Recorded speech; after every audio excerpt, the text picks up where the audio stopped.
Hey, Serb Story listeners, we have some amazing news that we can finally share. We're going to Austin. Get ready for a special podcast episode we're recording live at South by Southwest EDU in Austin, Texas, this March 9 through 12. If you want to join us in person, South by Southwest EDU is offering all of our listeners a $50 off discount code to attend the conference and the festival. Use coupon code SXSWEDUPOD in the cart at checkout. You can email info@southbysouthwestedu.com with any questions. See you there. Welcome back to Serb Stories, a podcast where we pull back the curtain on research practice partnerships transforming education. I'm your host, Dr. Kayla Jones. Today we're taking you behind the scenes of something special, STARI Series 4, our first series specifically designed for high school. If you've been with us since episode 1, you know that the story of STARI, the Strategic Adolescent Reading Intervention, began 2 decades ago when the Boston superintendent, Tom Pazon, asked for SERP support with the challenge, secondary students who couldn't read their textbooks. SERP did help, and since 2014, STARI has been out in the world. But the STARI story has continued to evolve, and today we share the latest chapter, our expansion beyond materials primarily intended for middle school. Today, you'll hear the story of how listening to teachers, collaborating across disciplines, and staying committed to what students need led to the creation of Series 4. For this episode, I'm joined by SERP's creative director, Matt Ellinger, Sarah Belkier, a Wisconsin high school teacher, and my STARI colleagues, Margaret Troyer and Emily Hayden. We're going to take you through the entire journey, from recognizing the need, to creating the content and design, to seeing it come alive in real classrooms. And we'll end by discussing our hopes for STARI's future. Let's begin with the why. Margaret, let's start with the most basic question. Why did we decide to do this? Why Series 4? We had heard feedback from some of our STARI users that they really wanted one intervention for grades 6 through 12. That they didn't want to have to do one thing in middle school and then find something else for high school. We'd also heard really resounding feedback from our users that there wasn't anything good out there for high school, that there was not a curriculum that supported high schoolers' foundational literacy skills while also respecting their age and their developmental level and engaging them with real texts and real issues. And that's what STARI does. And so they wanted that for high school. But hearing from teachers is one thing. Can you tell the listeners how you concluded that the challenge was important enough to start developing a whole new series? We were able to conduct a series of surveys of STARI users. And when we saw in those surveys how many people were using STARI in high school, even though we were saying it was a middle school curriculum, that's when we really knew, there is a need out there for this. We need to meet this need. And that's how we decided to develop Series 4 of STARI. Emily, once the decision was made to move forward, can you describe to the listeners how the development process got underway? Well, the first big challenge was finding the novels for each of our units. And so what we did, because we knew we were going to follow the same format of three units in this Series 4 year. And so we had to choose the novels to focus around those units around. And that was harder than it sounds, right? Especially once we started narrowing in on Lexile requirements. We wanted books that were engaging and age appropriate for high school students, but still accessible. So they had to be in that 500 to 800, 900 Lexile. Let's take a pause.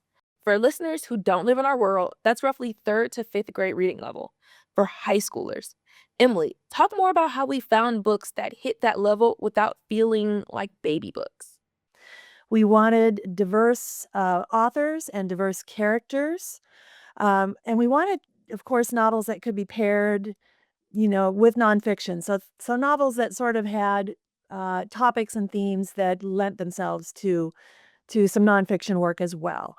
They had to be, of course, because STARI is very discussion-based, there needed to be things to talk about in these books, and also sort of aligned with the grade level skills and standards that students are working on in high school. And then, of course, not too long. Those are a lot of criteria. Can you walk the listeners through how we went about actually finding books that met all of those constraints?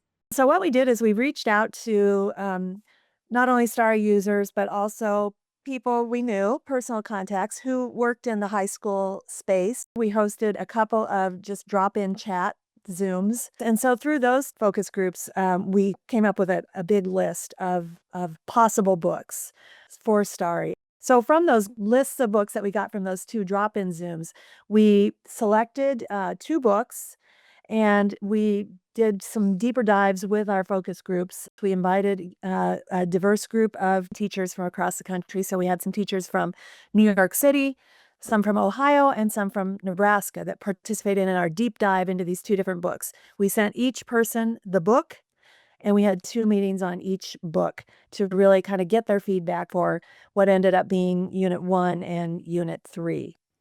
So we leaned heavily on focus groups, not just at the selection stage, but throughout creation, coming back to teachers again and again through pilot conversations to really pressure test those choices and make sure the books would work for high school students. That groundwork mattered. Now let's shift to how Series 4 was built, from the content decisions to the design choices that brought it all together. So we discussed the need and the book selection process. It's only right that we transition into talking about these amazing stories. Emily, let's start with Unit 4.1, Strength and Struggle. Tell the listeners about the books.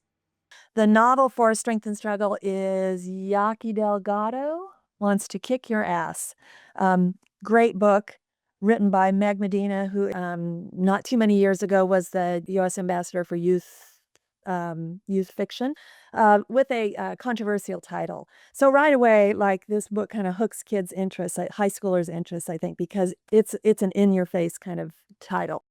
In this book, the main character, Pity, changes high school. She lives in Queens, changes high schools because of a move, her family's move, and right away encounters a bully, Yaki Delgado. Pity has no idea what drew Yaki to hate her so much, and really there's not really a reason, as often happens with bullying. So Pity has to kind of navigate this new school, this bullying that kind of escalates over the course of the book and culminates in a really serious attack. And as a note to the listeners, one of the reasons we leaned into this book for this unit was because it handles that so realistically. Please continue, Emily. Pity doesn't tell her mother right away what happened. She kind of quits going to school for a while. And when she goes back to school, the book handles this situation in a very realistic way. While Yaki, the bully, is expelled at the time that Pity and her mother finally go and talk to the school, that a school cannot guarantee that Yaki won't be back, and that's the way it works in public education, right? And so Pity has to make the choice of, does she stay at this school where she's got this really problematic person, or does she go back to the school she was at previously? The district makes that option available to her. And that's a question that is debatable among students. Should she stay? Should she leave? And that's such a high school dilemma. You don't have full control over your life yet, but you're old enough to see the stakes clearly. Anything else you would like to add? There's all the normal high school stuff, kind of normal teenage conflicts with her mom. All of that good stuff is rolled up in here, and it's a really good read. Yaki Delgado serves as a strong anchor for the unit, but in STARI, we also look at other types of text to be thematically related. Margaret, what about the nonfiction text?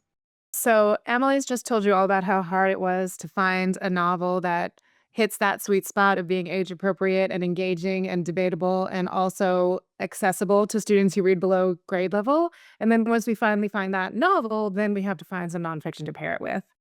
The Yaki Delgado unit is the novel sort of all about bullying. And we thought about finding a nonfiction text that had something to do with bullying, but we didn't really want to lean into that too hard with high school kids.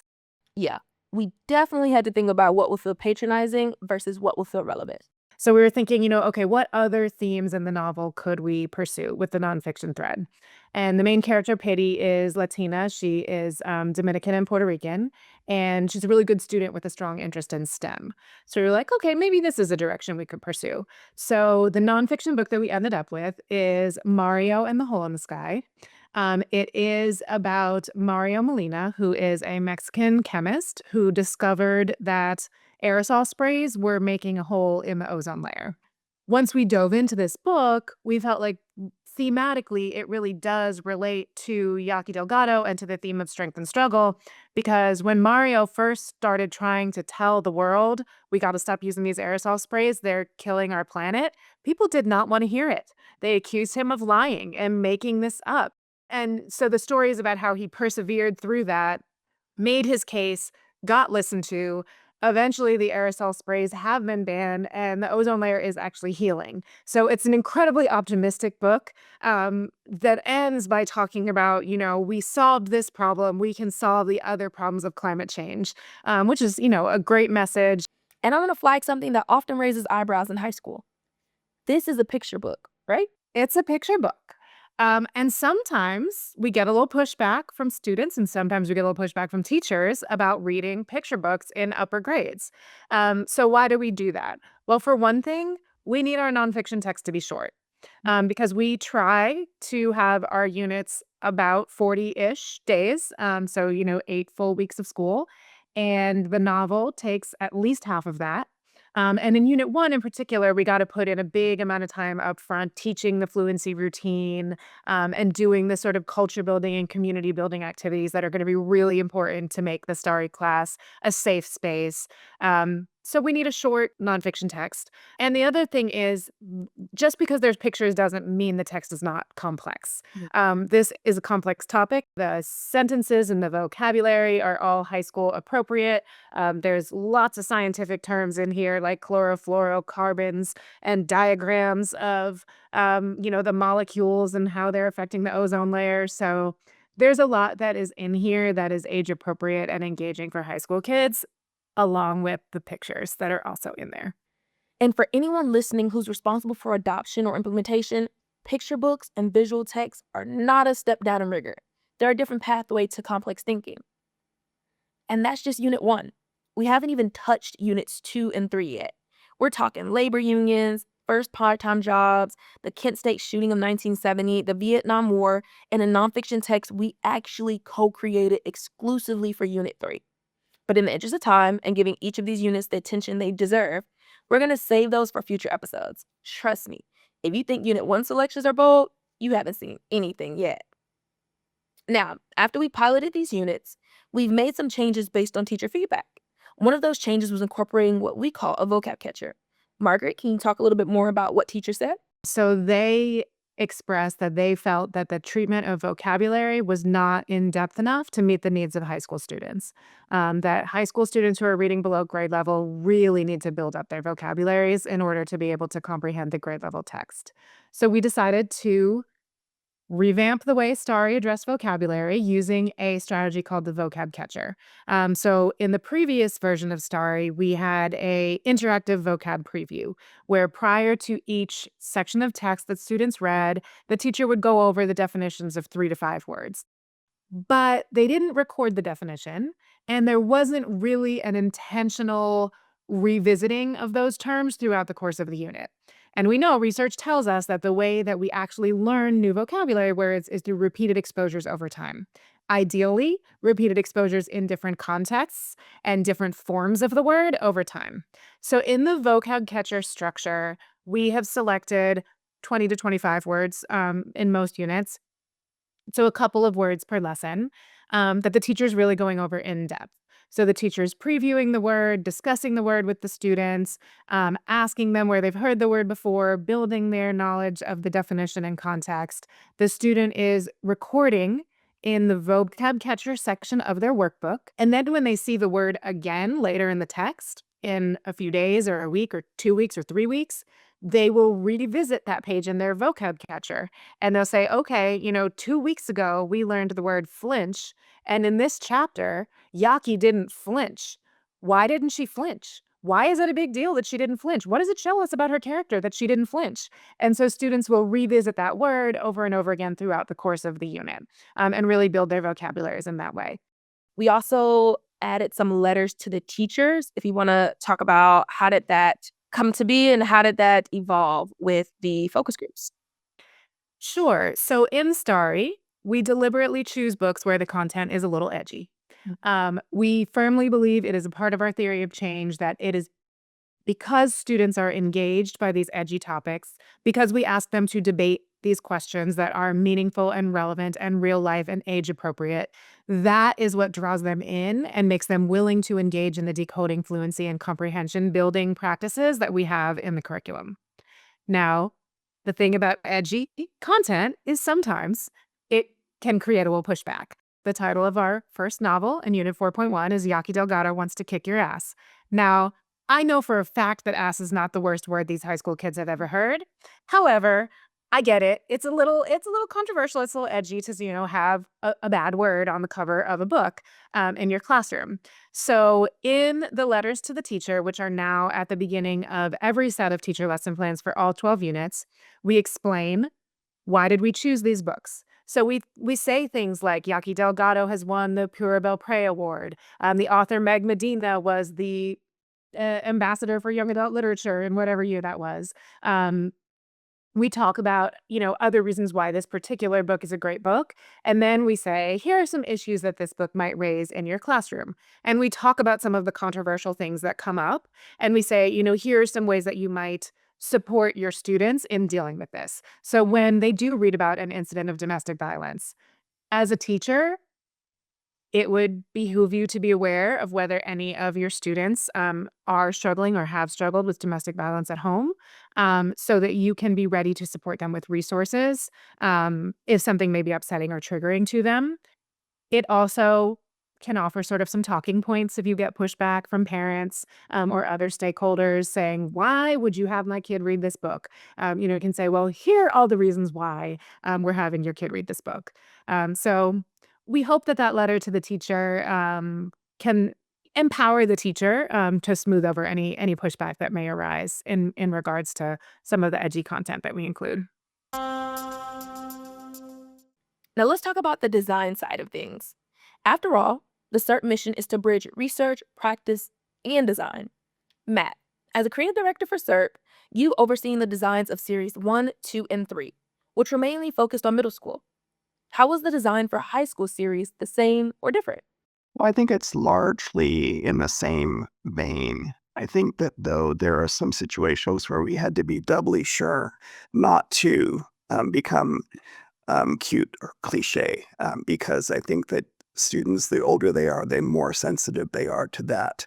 So, and then similar to what was said before about it appearing remedial, I think that there is a dignified the selection of topics that have gone into this, labor issues and the Vietnam War, these are really not lightweight. These are super important, and so I think that matching that visually has been important. I think it's really important that the visual design reflect that, and that we stay away from cliched images and things that they may have a lot of fatigue around because they've seen them in younger grades, and they certainly have no interest in these sort of cutesy, pastel colored images that they maybe have grown sick of in reading instruction in past years. Idea of protest and the idea of military service and all these things. I think for middle school, I would say that it's still very much over the horizon. But in high school, it seems like it's not so much over the horizon, where there are workplace issues that they're very familiar with, either themselves or friends of theirs have been treated very unfairly in the workplace, or they have siblings that are already in the military and they look at these images of the Vietnam soldiers who are, neck deep in mud or whatever it is, and they can have this real visceral empathy for those in a way that I think supports the work of the program that is so based on students being pulled into the the the information and the stories that are being presented in the fiction and the nonfiction instead of being sort of forced into wrestling with the concepts. Listeners, we did have a longer conversation about color and design. If you'd like to hear it, stay tuned to the end of this show. But one more question for Matt here. Matt, What's your philosophy when it comes to working with the content team and getting feedback on design? It's all about getting the program supported through its visual representation. And it's not about trying to get, your favorite font or your favorite image or your favorite color into the program. If you are working with a graphic designer who gets their feelings hurt, fire them and get a new graphic designer because there's just no room for that. I love working with Matt because he's so open to feedback. I remember once Matt and I were talking about something on a workbook page, and he said, I think it should be this other way. And I said, well, the reason why it's the way it is because, and he said, oh, well, if there's an instructional reason for that, then that trumps design. And I just really appreciate that, having been an educator, that Matt brings that lens as well. So, we've heard about how the need was identified, how the content was created, how the books were selected, and how the design came together. Now, let's hear from someone who's actually using Series 4 in their classroom.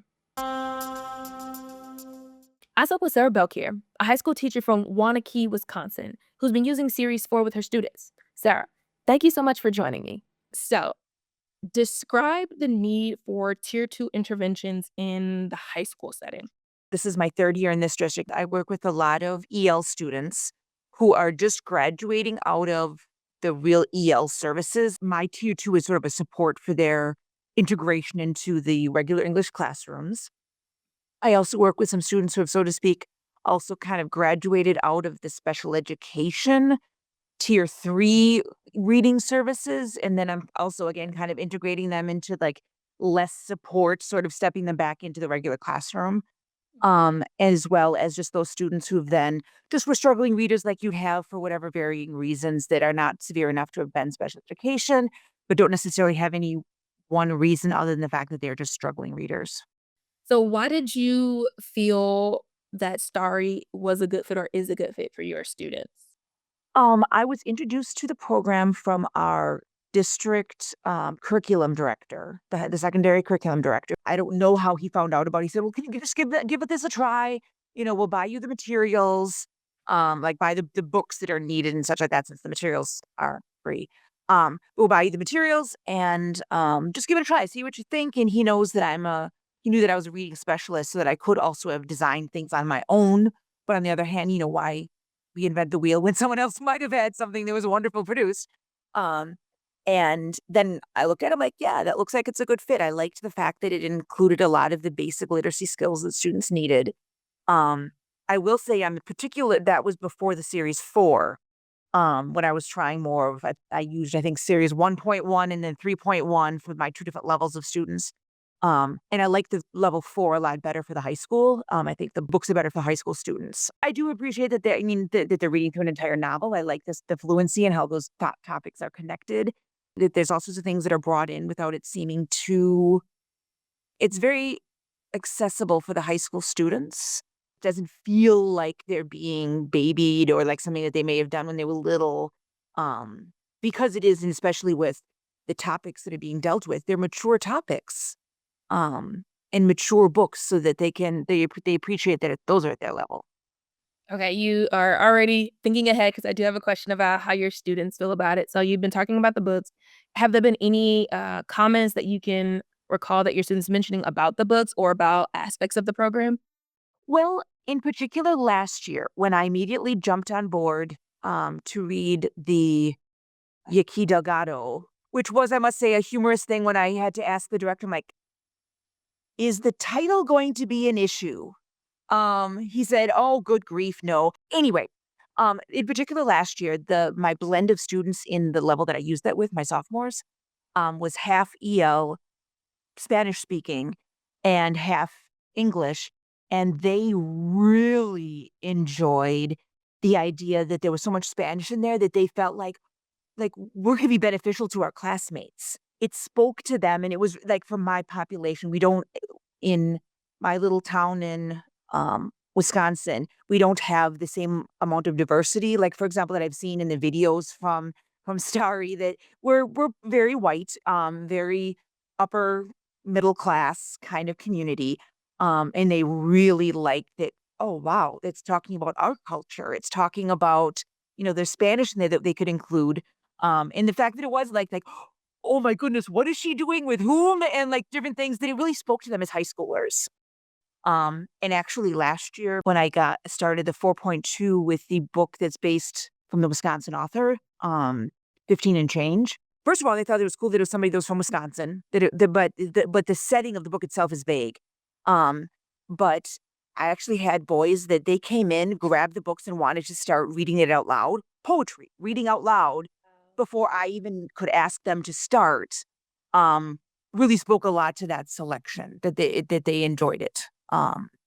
So yeah, those 2 units have been very successful in the materials that come with it. Can you share a story of a student either this year or last year and how they were impacted by STARI Series 4? I've seen a huge growth in their stamina of reading overall. They've all improved in their fluency, and especially this year with my high degree of IEP students that are in the course, they really need that fluency work. So that's helped a lot to have things that are partnered up with the book, um, using the fluency and not having to create those things on my own, which is kind of nice. I mean, I would have some other strategies, but it's nice to have those things that are connected and then leveled for them. Um, I think I've seen the most in that reading stamina and the fluency. There's one student this year, I don't think he'd want to admit he would never really tell he wouldn't say he likes the book. He wouldn't say that he actually maybe wants to read it, but he's the first person to always say, "Oh, good grief, I understand this. Why aren't you paying attention? Look, it's on the book. We know what you do every day. It's a system. Come on." And he'll hassle the other students about, and this is a student who, over the course of the semester now, the structure, the having a book that I think speaks to him a little bit as a person as a student of color in our district, that I think he's grown into almost like a leadership for the class that I had him last year as a freshman and he would have never been like that. Um, so whether it's just the growing maturity naturally or whether it's also just having a book that he just really connects with, has kind of flipped him a little bit in his willingness to read or desire to read, even though, like I said, he would never admit that he actually likes it, I don't think. I taught high school. They're never gonna tell you, but you'll see the Oh, side. you could tell when all of a sudden, when he's talking back to his buddy and saying, "Come on, dude. I mean, how hard is this?" And it's like, wow, for someone who's really a struggling reader to then feel empowered by something, is pretty cool. Have you seen an increase in percentages or proficiency with your students who are doing STARI? Yes, I have seen, especially with fluency, and I use Ames Web as a benchmarking tool and as a progress monitoring tool, for them, and have seen gains, both last year, this year, Series 3 and Series 4 have seen that they do make gains. That's awesome. That's awesome. So, what would you say to someone who's never used STARI before and wants to use Series 4?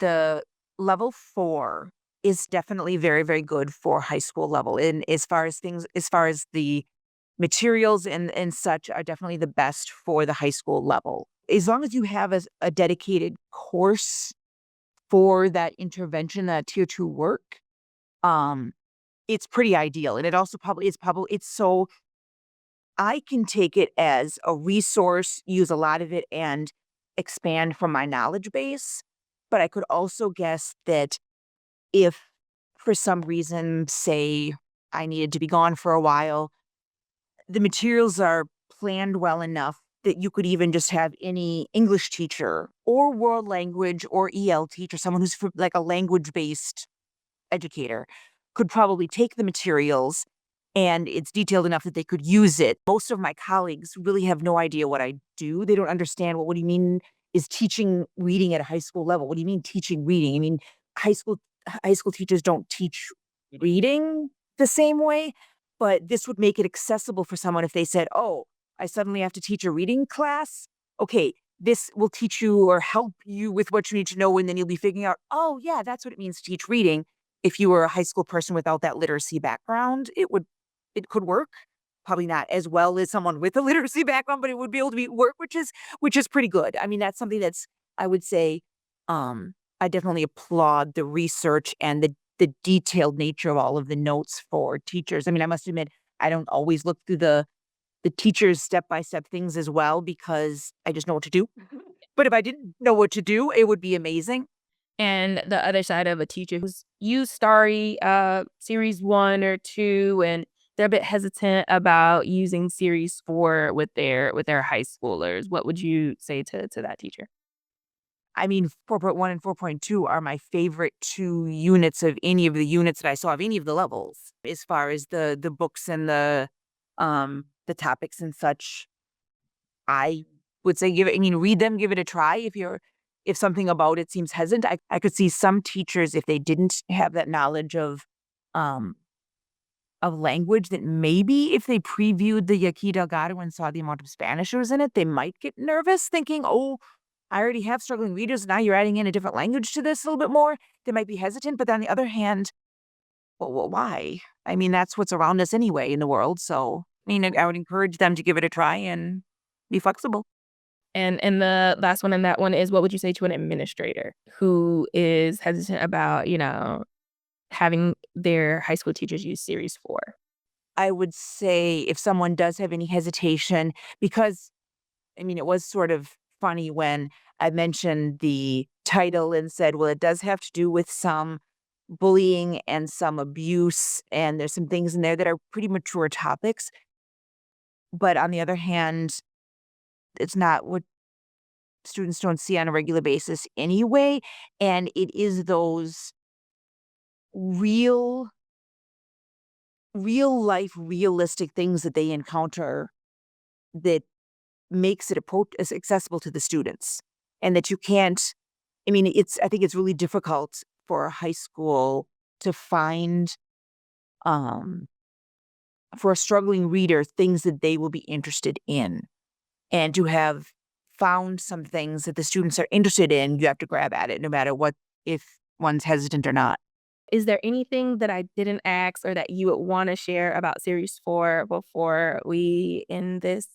I appreciate the fact that it is something that takes place or that references a rural setting and the conflict between rural, like in his mind and the character, the rural versus the urban setting, and him having to adjust to that. Because my only critique for some of the previous units in the other series was that I can totally understand that where Starry is coming from and was founded in the populations that I've ever seen being examples. It's a very urban setting. It's a very diverse setting, which doesn't apply to necessarily the entire country. Unfortunately, I mean, that's just kind of not the way that it is. So I mean, my students they do struggle a little bit, for example, relating to Drew in game and the idea of going around New York City, or even with Yaki a little bit with going around New York City, because those kinds of things they can totally not relate to at all. Um, Whereas having something where, oh, I can relate to the idea that he's not familiar with using a bus or like a city bus or certain things they can really relate to. So we've heard about the need, about how Series 4 was created, and about how it's working in Sarah's classroom. Now I want to bring it all together and look forward. I'm back with Margaret and Emily. All 3 of the texts and nonfiction texts and novels all have like messy endings, or they're not wrapped in a little bow. I know that wasn't a top of mind when we were thinking about these books, but none of these books, novels, or nonfiction texts, the stories don't end in a pretty, fairy tale type of way. And what do you think about that for our first high school series? I love that. And I think that's part of what makes it age appropriate because life does not have fairy tale endings with everything wrapped up with a bow. And I think that the ending of Yaki Delgado, where Yaki's not kicked out of school, Pity's the one who leaves, uh, that could resonate with high school kids. You know, the ending of 15 and Change, where he thought he was gonna make money to get him and his mom back to Wisconsin, and his mom's like, "Actually, I'm getting married, we're staying here." You know, kids don't have the power to make those decisions even when their parents are making bad decisions. Kids don't have the power to make a different decision, and that may resonate with some students. So yeah, you're right. I love it that you pointed that out because we didn't choose the books intentionally with that in mind, but I do think that's part of what makes them age appropriate. I can just add to that as a former high school teacher, the messy endings students relate to a lot more. Oftentimes, their life isn't a fairy tale. Everything doesn't end up perfect for them in the end, and it all works out and everything, I think that resonates with high school is a little bit more about, like, this is real life. Sometimes you don't get your way, but, you learn from it somehow. So I remember talking with a STARI teacher about some of the topics that we have kids read about. Like, I think in particular, it was a kid who's being raised by an older sibling rather than a parent, or some other things like, families struggling financially to get by, or kids in foster care. And she was saying, there are kids in my class who are dealing with these issues and they feel like they're the only one. So then when they read about it and they're like, oh, here is someone else dealing with this. It's not just me. It's not something that's wrong with me or something that I did wrong. This is a universal problem. I'm not the only one. And that just makes them feel, seen and supported in a way that a happy ending tied up with a bow might not resonate in quite the same way. What are your hopes, goals? What do you see the future for Series 4 and Starry beyond? Well, despite our best efforts, there are a lot of students in high school years and high school spaces that are still really working on developing these not only foundational reading skills, but sort of the critical comprehension skills that we all know they need, regardless of whether they go to college or straight into the world of work when they finish. I also think that the publishing community is doing a much better job in recent years on putting out books that sort of fit the profile we're looking for with Starry. So engaging topics for older students, but still accessible in that accessible Lexile range. So I think there's more and more material out there and a growing awareness that there are more kids that need this kind of intervention. Series 4 shows what's possible when researchers, designers, and teachers collaborate to meet a real need in the field, creating literacy interventions that high school students actually want to engage in, that build skills while building confidence, and that show students they're not alone in their struggles. This is the work we're committed to at CERT, creating tools that support both students and teachers, that are grounded in research but shaped by practice, and that meet students where they are while respecting who they are. Before we sign off, I asked every guest this season one question: how did you learn to read? Here's a snippet of Sarah's story. My parents read to me out loud every single night. I never went to bed without a bedtime story, especially from my dad, who was amazing at reading stories. And then I grew up with two parents that read a lot in the home, and I was a library kid. So I was an early reader. I'm going to extend a special thank you to Margaret, Emily, Matt, and Sarah for sharing their stories of Series 4 with us today. And thank you to all of our listeners for joining us on this journey behind the scenes of Starry. Thanks for listening to this episode of SERP Stories. If you want to learn more about Starry, visit serpinstitute.org/Starry.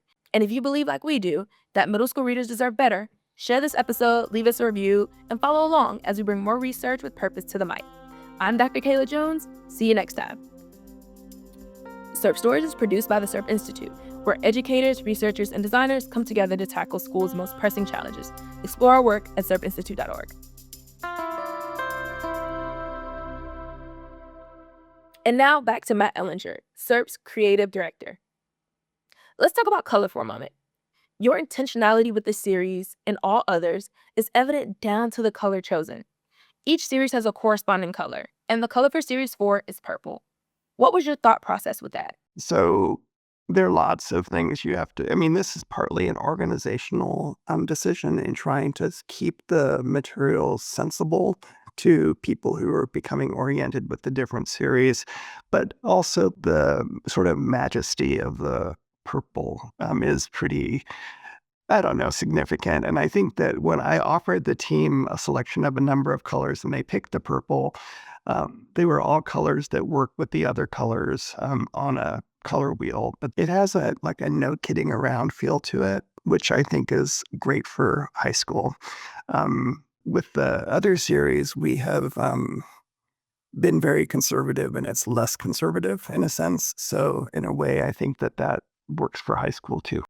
I had never thought so intentionally about a color before, Matt. So I thank you for letting the Starry team and our listeners get a little peek into how your mind works. Let's talk about the unit covers. How did you come up with the ideas for these? The covers for STARI units are always an interesting challenge. So basically, I get a synopsis of the book from Margaret, and she we'll often talk about the reasons why the book was selected, but it's important that you don't just do a on-the-nose match with just the novel or the primary book for the unit because there are many different components. So there are all these different topics of fluency, and there are these other books that are also part of the unit. So you have to make sure that it is very relevant, but it's not just a match. It's not an illustration of the book or some companion to just the main book. With the night sky, that's a beautiful image that we found, that we used the person looking up at a night sky with possibilities, and something about, the night will come to an end, but you will be able to get past this, and the very optimistic picture, but still very much in the dark right now. And I think that that's a very apt image for ninth grade, 10th grade. So the first draft of the Strength and Struggle cover is a young woman with her fist up in the air. And when I saw it, I said to Matt, well, this shows strength, but not struggle. So then he changed it to this image, which it currently is of a young woman up on a mountaintop with her arms up in the air. So that really shows the strength and the struggle. She had to struggle to get there, and now she's displaying the strength that it took to persevere through that struggle. And the covers for Units 4.2 and 4.3 are equally as thoughtful, each one capturing something essential about the themes and the era those themes explore. But again, we'll save the deep dive on those for when we talk about their book selections in a future episode. The design choices made collaboratively by Matt and our STARI team really do complement what's inside.